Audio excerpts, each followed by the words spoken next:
Good day everyone, we are Group 5 and today we will discuss association between periodontal disease and peptic ulcers among Japanese workers by Chika Neto, Satoshi Toyokawa, Kazuo Inoue, Mariko Inoue, Toshihiko Senba, Yasuo Suyama, Yuji Miyoshi, and Yasuki Kobayashi. It was published in the Global Journal of Health Science, or the GJHS, in Volume 4, Issue 2, on pages 42 to 46 in June 2013.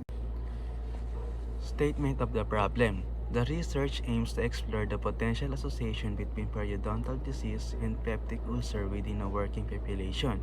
It addresses a gap in understanding by investigating whether specific indicators of poor oral health, like tooth loss, diagnosed periodontitis, and a composite periodontal risk score, might be linked to the presence of peptic ulcers.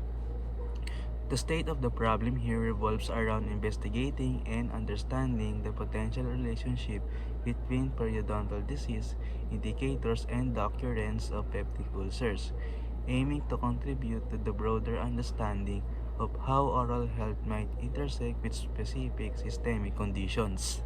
Objective. The objective of this study is that this study aimed to investigate the association between periodontal disease and peptic ulcers in a working population. Review of literature. The research explored the link between periodontal disease and peptic ulcers among Japanese workers. Using questionnaires, they found a significant connection between peptic ulcers and tooth loss, diagnosed periodontitis, and higher periodontal risk scores. Factors like age, smoking, and diabetes were also associated with ulcers. However, limitations in data and study design were noted, emphasizing the need for more comprehensive, long-term investigations to confirm this relationship. Methods.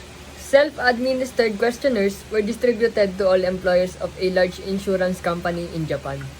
The questionnaire asked about their health status and lifestyle habits. Peptic ulcer was defined as either stomach ulcer, duodenal ulcer, or both. For the evaluation of periodontal disease, 3 indices were used.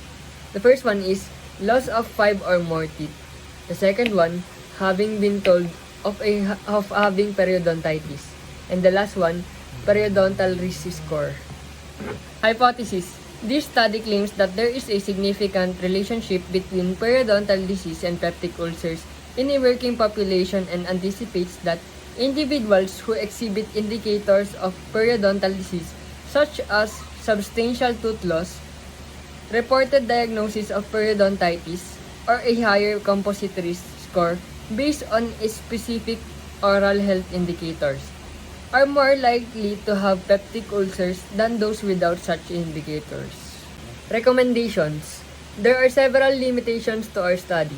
First, data on H. pylori infection and NSAID use, which are major risk factors for peptic ulcer, were not available in this study. We speculate that the significant association between age and peptic ulcer in the present study might reflect the fact that the prevalence of H. pylori infection is higher among the older generations. Conclusion. In summary, this study demonstrated modest but statistically significant associations between the presence of peptic ulcer and 3 evaluation indices of periodontal disease. That is, loss of 5 or more teeth, having been told of having periodontitis, and the periodontal risk score. Longitudinal studies involving clinical dental examination are necessary to further clarify the association. Is the title of the article clear? Yes, the title of the article is clear and concise. It accurately reflects the topic of the study, which is the association between periodontal disease and peptic ulcers among Japanese workers. The title also mentions the name of the study cohort, the My Health Up study. This provides additional context for the study and help readers to identify the source of the research findings. Is the abstract correct, clear, and specific? The abstract of this research is clear and specific in outlining the objective, methods, result, and conclusions of the study. It effectively communicates the purpose, methodology, key findings, and implications of the research. The abstract provides a concise overview of the investigation into the association between periodontal disease and peptic ulcers in a working population in Japan. The objective is well defined: to explore the potential link between periodontal disease and peptic ulcers. The method section details the questionnaire-based approach used to collect data from employees of a large insurance company in Japan, outlining the specific indices used to evaluate both periodontal disease and peptic ulcers. Is the objective of the study clear and understandable? This study demonstrated modest but statistically significant associations between the presence of peptic ulcers and three evaluation indices of periodontal disease, that is loss of 5 or more teeth, having been told of having periodontitis, and the periodontal risk score.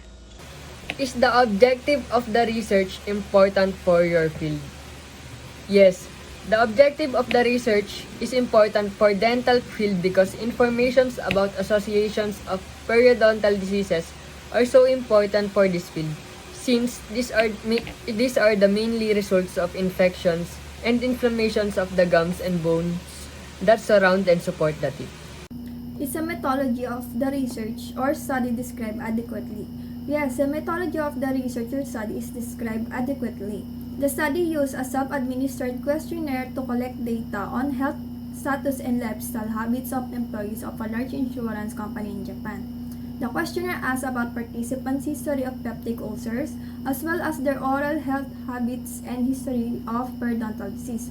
The study also collected data on participants' smoking habits and Helicobacter pylori infection and the use of non-steroidal anti-inflammatory drugs. Are the study design and methods appropriate?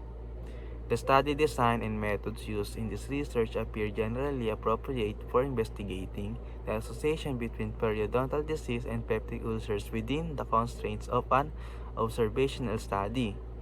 The study design employed here is a cross-sectional observational study.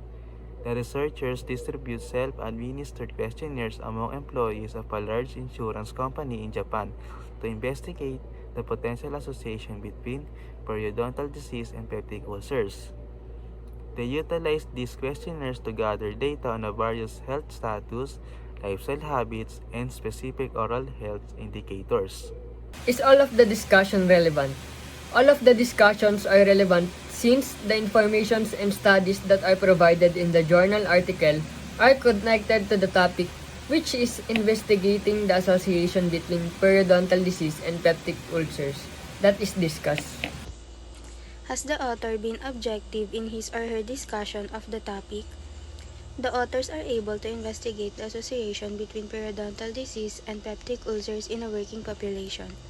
They provide effective strategies, diagnostic methods, and treatment options. Additionally, the authors help in assessing the impact on public health and developing interventions to improve patient outcomes. What have you learned from the journal? I have learned that there is modest but statistically significant association between periodontal disease and peptic ulcers. This means that people with periodontal disease are more likely to also have peptic ulcers. The study used 3 measures of periodontal disease: loss of 5 or more teeth, having been told of having periodontitis, and the periodontal risk score. All 3 measures were found to be associated with peptic ulcers. The study also found that the association between periodontal disease and peptic ulcers was independent of other factors that could contribute to peptic ulcers, such as smoking, Helicobacter pylori infection, and use of non-steroidal anti-inflammatory drugs.